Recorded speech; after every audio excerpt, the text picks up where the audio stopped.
Then he saw Dave, and Dave's messed up. Trout bleeding out of his face. They said there was a militia coming in, and I said, well, can you tell me what they look like? Because there's only 3 guns left. It's me, Boone, and Jack Silva. Because Ron's dead, Bub's dead, and everybody else is basically hiding in Building C. Nobody's coming up to help us. And they couldn't tell me. Hey, Chief TL, can you tell me what they look like? We don't know. Can you tell me how many? They said 30 to 50, including technicals. I saw that militia coming, and it was my job to make sure they were good guys. If they weren't, I had to stop them. All I had left was my M4. And I remember seeing it. I remember I got down and I got behind this parapet wall, because every wall over in the Middle East, North Africa, it's all flat with 3-foot-high parapet walls. And I got as small as I could. And I'm like, hey, Ferris Bueller line, you could have put a lump of coal in my butt, it would have become a diamond.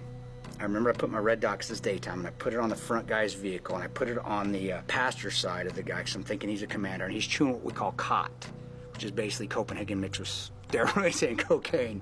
And it looked like he'd been chewing it since he was probably 1 or 2 years old, because it's just disgusting. And they chew it because it's amphetamine. It gets them spun up for battle. And all I could think of, and this wasn't a movie scene, this wasn't dramatization, I just went like this.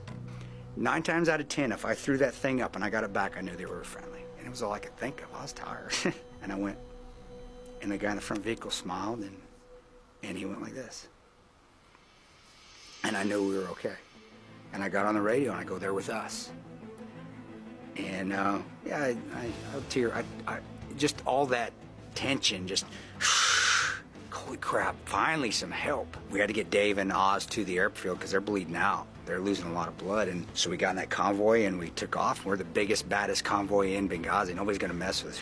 And so we got on the airfield. If Bub wouldn't have got that jet there, we would have had 2 more deaths.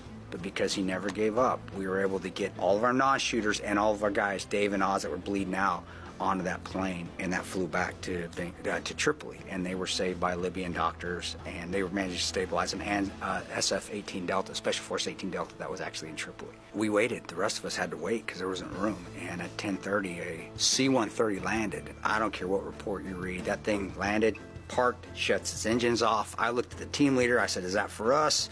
He didn't know. We went down there, and we talked him into flying us out. Now, the rest was history. After that, I went home, and then after 8 months of seeing the story being misconstrued and politicized and basically being lied about, the team, and that was the beauty of that team, the team made a decision to tell the truth. It wasn't one of us. If it would have been one of us, it wouldn't have happened. But we came together, and we suffered for it. We were fired, lost our security clearances, and I never contracted again. That's basically it in Benghazi.